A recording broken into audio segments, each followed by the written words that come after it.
Mungkin sebagian besar dari kita yang saat ini memandang secara abu-abu tentang peristiwa di Suriah menjadi tercerahkan. Alhamdulillah, kemarin saya diberikan kesempatan oleh Allah Ta'ala berada setahun di bumi Syam dan mengerjakan proyek-proyek kemanusiaan yang ada di sana. Saya ungkapkan agar kita jelas dalam memandang peristiwa Suriah ini, tidak samar, karena banyak terdengar di telinga kami masyarakat yang menilai bahasanya di Suriah itu yang terjadi adalah peperangan saudara, peperangan perebutan kekuasaan, pembunuhan antara Islam dengan Islam, sehingga masyarakat jadi agak acuh dengan ada yang di Suriah ini. Padahal Bapak Ibu yang dirahmati oleh Allah Ta'ala, selama 5 tahun terakhir peristiwa Suriah ini, lebih dari 300.000 ahlus sunnah itu sudah gugur. 300.000 ahlus sunnah dalam 5 tahun ini sudah gugur dibunuh oleh Syiah Nusairiyah dan bala tentaranya. 300.000 bukan angka yang kecil. Bahkan angka ini jauh lebih banyak berlipat-lipat daripada apa yang terjadi di Palestina. Bukan berarti kita mengecilkan darah kaum muslimin. Palestina yang sekian puluh tahun dijajah oleh Yahudi, korbannya belum mencapai 100.000 jiwa. Tetapi 5 tahun di Suriah, lebih dari 300.000 ahlus sunnah sudah meregang nyawa. Dalam 2 hari kemarin di Ghouta Syarqiyah, 2 hari pemerintah rezim Nusairiyah menjatuhkan bom kimia. Dalam 2 hari membunuh 2.500 ahlus sunnah. Di Banias, di provinsi Latakia yang kami tempati, dalam 1 hari orang Syiah Nusairiyah membunuh ahlus sunnah dengan pisau tajam, disembelih 1.000 orang meninggal. Tetapi banyak kita yang tidak mau tahu. Saya jelaskan bahwasanya sekarang yang berkuasa di Suriah itu bukanlah sunnah, bukanlah orang Islam. Bashar al-Assad, presiden sekarang, itu adalah pemeluk agama Syiah Nusairiyah. Apa itu Syiah Nusairiyah? Di dalam kitab Mausu'ah Muyassarah fil Adyan, Syiah Nusairiyah itu merupakan sebuah sekte yang dibentuk di masa 4 Hijriyah oleh seorang yang bernama Muhammad bin Nusair, merupakan pecahan daripada sekte Syiah. Syiah pecah menjadi banyak sekte dan Nusairiyah ini menjadi salah satu sekte yang paling sesat di antara Syiah. Maka dikatakan Ibnu Taimiyah rahimahullah ta'ala dalam kitab yang sama, bahkan mereka Syiah Nusairiyah lebih kafir daripada Yahudi dan Nasrani, karena mereka meyakini dalam akidahnya bahwasanya Allah itu adalah Ali dan Ali adalah Allah. Mereka tidak meyakini sholat, tidak meyakini zakat, tidak meyakini haji. Mereka punya syariat sendiri. Dan saat ini mereka lah yang berkuasa di Suriah. Dan sebelumnya Bapak Ibu yang dirahmati oleh Allah Ta'ala, peristiwa Suriah ini bukan hanya terjadi 5 tahun terakhir. Di awal tahun 80, bapaknya Bashar al-Assad, Hafiz al-Assad, laknatullah alaihi fi qabri, semoga Allah melaknatnya di dalam kuburnya, telah membantai ahlu sunnah dalam 1 bulan lebih dari 40.000 di provinsi Hama. Kami alhamdulillah 3 tahun terakhir kami beroperasi di sana dengan teman-teman untuk melakukan kegiatan-kegiatan di sana. Kalau kita melihat sakit sekali di sana itu, bukan hanya disembelih, bukan hanya dirudal, bukan hanya diroket, bukan hanya ditembaki. Di Maldoya, saudara kita ribuan ahlus sunnah diblokade, bantuan satu pun tidak bisa masuk, sehingga anak-anak kita di sana dibuat mati secara perlahan, mati pelan-pelan dalam keadaan kelaparan. Sehingga kalau kemarin ada yang melihat anak kita makan kucing, maka ada yang makan apa? Rumput. Itulah yang terjadi, makan rumput di sana. Seandainya ada, saya kasih lihat di sana. Sampai makan rumput di sana. Dan kita tidak mau tahu. Inilah Syam yang dijanjikan oleh Allah Ta'ala. Tempatnya, kalau kita insya Allah orang di sini kan sudah kenal ngaji, kan kenal sunnah. Pasti di dalam hatinya merindukan as-sohbah al-islamiyah al-alamiyah. Kebangkitan Islam secara global. Kebangkitan itu dari sana, dari Syam. Sehingga kemenangan nanti dikatakan perkara ini akan masuk kepada semua rumah yang diterangi matahari. Itu bermulanya dari Syam sana, bukan dari Indonesia. Apa yang kami lakukan di sana Bapak Ibu? Pertama, kenalkan nama lembaga kami, Misi Medis Suriah. Nanti silahkan yang punya Facebook diambil informasinya, Misi Medis Suriah di sana, kegiatan kami di sana. Pertama kali kami di sana adalah untuk ngurusi rumah sakit lapangan, mendatangkan dokter di sana. Karena banyak rakyat sipil mujahidin ini terluka. Kita buat rumah sakit lapangan. Tetapi ternyata dalam perjalanan waktu, bukan hanya orang sakit di sana masalahnya, orang kelaparan, orang kedinginan ketika winter, ketika musim dingin. orang anak-anak putus sekolah. Akhirnya kita membuat program yang banyak di sana. Alhamdulillah hingga detik ini kurang lebih 30 miliar sudah kami salurkan di sana dari lembaga kami. Apa saja? Namanya misi medis. Sekarang kami membuat ma'had Quran, ma'had penghafal Quran yang pertama dari Indonesia untuk rakyat Suriah. Dan selama 1 tahun lebih kami telah membuka pabrik roti. 2 pabrik roti kami operasikan karena orang-orang kelaparan, tidak ada roti di sana. Waktu itu mereka mengatakan, ya akhi, kami kelaparan, bisa tidak kami dibantu? Kami bingung karena kami cuma ngurusi medis. Karena ongkos operasional sebulan itu $15.000. Sementara kami lembaga kecil. Saya katakan kepada pimpinan, gimana ini, orang-orang sudah kelaparan ini, mujahidin kelaparan, orang sipil kelaparan. Bismillah. Akhirnya dengan izin Allah 1 tahun lebih kita memberi makan orang-orang di sana termasuk mujahidin. Kenapa? Masya Allah, saya katakan dari dana para muhsinin yang dimakan oleh orang-orang yang ribat, orang yang jihad. Maka saya katakan, insya Allah saya katakan sebagaimana yang Rasulullah SAW sabdakan, man jahaza ghazian faqad ghaza. Siapapun orang yang membekali orang yang berjihad di jalan Allah, dia dicatat amalan jihad fisabilillah. Berat di sana. Orang dijauhkan dari din, orang dibunuhi. Bagaimana tidak Bapak Ibu? Ini saya katakan, saya malam itu saya menggendong seorang anak kecil, saya timang-timang. Saya timang-timang bermain itu ke tempat kita, saya timang-timang, saya ajak main. Paginya datang ke klinik kita dalam keadaan kepala terbelah, otak berhamburan karena terkena bom. Seorang anak kecil. Dilihat di depan mata saya. Hari ini saya rangkulan dengan seorang kawan di sana, besok kepalanya sudah tembus terkena tembakan sniper di sana. Dan di sana dihujani bom. Seandainya tahu bom itu seperti apa, masjid ini 2 atau 3 lantai, 1 bom itu cukup untuk menghancurkan sampai ke basement, lantai bawah. Sementara waktu itu Ramadan, saya hitung dalam 1 bulan kurang lebih 650 bom dijatuhkan ke tempat kami. Di Halab, di kota Aleppo, 1 hari 100, kalikan 1 bulan 3.000 bom. 1 bom menghancurkan 3 lantai sampai ke basement. Itu yang terjadi sampai saat ini. Dan mereka sekarang apa? Dibantu oleh kaum Majusi dari Syiah Iran, Syiah Irak datang, Syiah Yaman datang, Syiah Afghanistan datang, orang komunis datang, Amerika datang, semuanya membunuh Ahlus Syam. Dan kita di sini mengatakan tidak ada apa-apa terjadi di sana. Saya katakan, kenapa kita harus membantu? Saya berikan alasan, saya berikan cerita.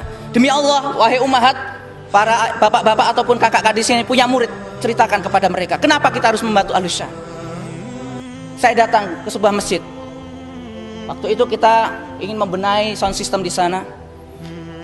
Dari balik masjid ada suara anak-anak mengaji. Anak-anak mengaji. Saya tanya sama seorang ikhwan di sana, Afan akhi itu siapa? Anak-anak sedang mengaji. Ikhwan ini kemudian menyambung cerita, ya akhi, antum tahu? Kamu tahu siapa yang ngajar anak-anak itu? Afan, anak nggak tahu.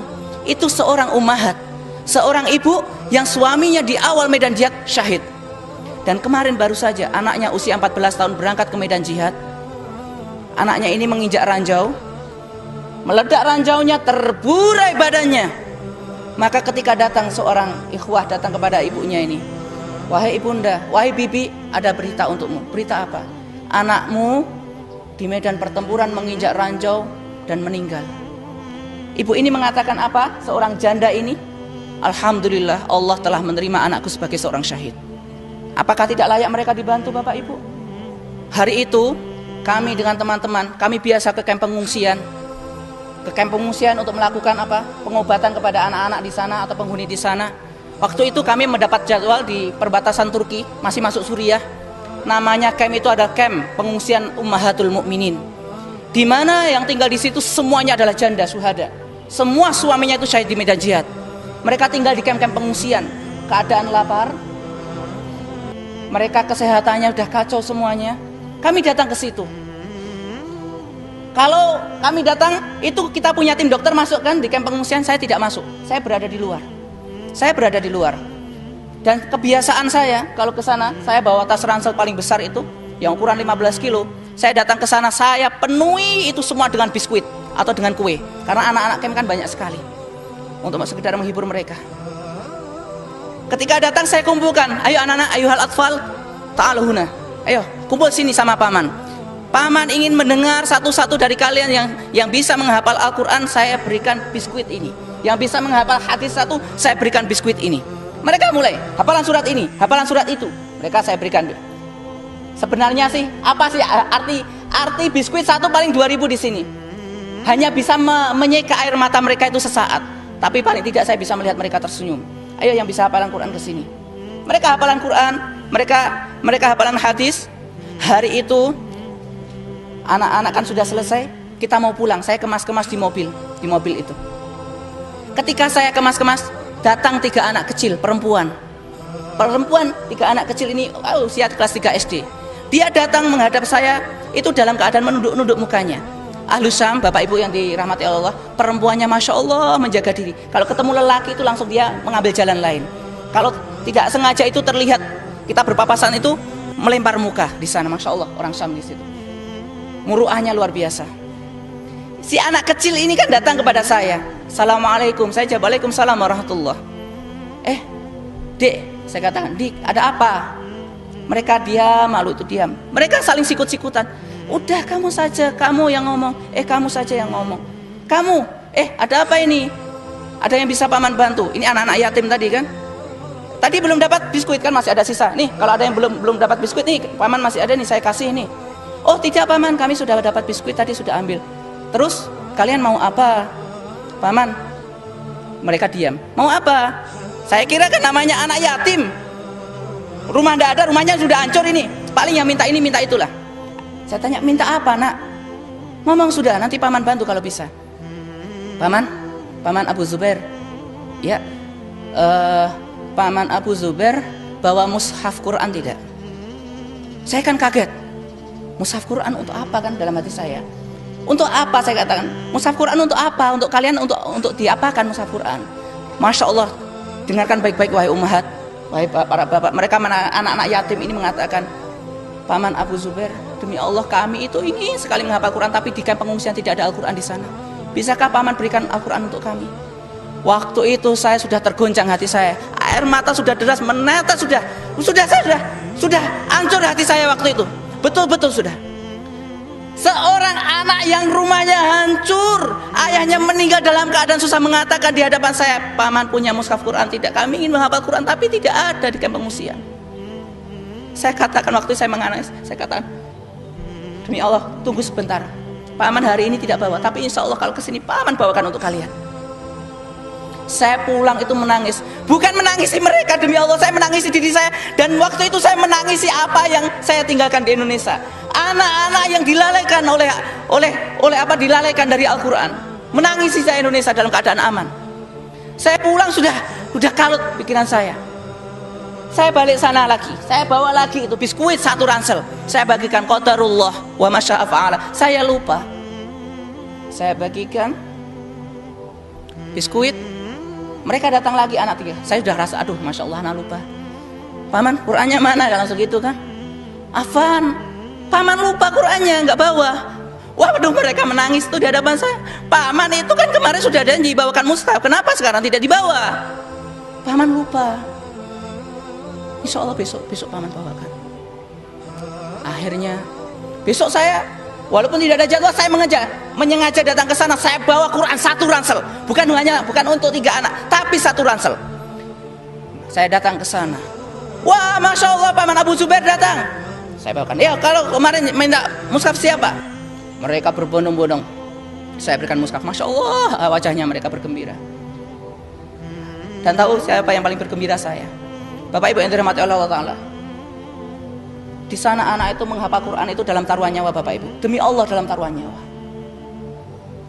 Gak percaya? Di samping markas kami, di samping klinik kami, di sebuah desa, sore-sore anak-anak kecil ini kan menghafal Quran di masjid seperti ini. Menghafal Quran. Kurang ajarnya rezim Syiah itu, didatangkan itu helikopter, dijatuhi bom Birmil, meledak di samping masjid, hancur kaca itu. Anak-anak terpental, terkena kaca, mereka berdarah-darah waktu menghafal Quran. Alhamdulillah waktu itu tidak ada yang meninggal, cuma karena kena sampingnya. Tetapi bulan Sya'ban kemarin di Dar'a, puluhan anak menghafal Quran. Sedang mereka menghafal Quran dalam halaqah, rezim laknat ini mereka meluncurkan rudal jelajah dalam jarak sekian kilo tanpa ada muqaddimah, tidak ada suara, dihancurkan masjid itu. 23 anak langsung syahid waktu menghafal Quran. Saya katakan, di sana itu anak-anak kita menghafal Quran itu betul-betul dalam tumpahan darah. Mereka itu menebus semuanya itu, satu ayat itu satu nyawa, saya katakan di sana. Dan di hadapan mata saya, Masya Allah, anak-anak di sana loh, semangatnya luar biasa. Sehingga kami kemarin, kalau seperti ini, kita akan membuat ma'had untuk mereka, untuk anak-anak ini. Alhamdulillah kita sudah buat ma'had, sudah berdiri. Ma'had kita namanya Ma'had Khalid bin Walid. Mungkin poin terakhir yang saya katakan, kalau kita masih percaya ISIS, saya katakan mungkin akan ada yang bertanya-tanya, pernah bertemu dengan ISIS? Kami hidup 3 bulan dengan ISIS, dan tim kami sudah ditembaki oleh ISIS, sudah dimurtadkan oleh ISIS, dan kita sudah jadi korban di sana, ditembaki sama ISIS. Dan mereka adalah kelompok takfiri ekstrim di sana. Itu kesimpulan dan penutup dari kami. Itulah yang bertanya-tanya tentang ISIS. Wallahu taala a'lam bishawab. Aqulu qouli hadza astaghfirullah innahu wal ghafurur rahim. Silakan untuk informasi lanjut di misi medis Suriah, semua tentang kegiatan kami ada di sana semuanya.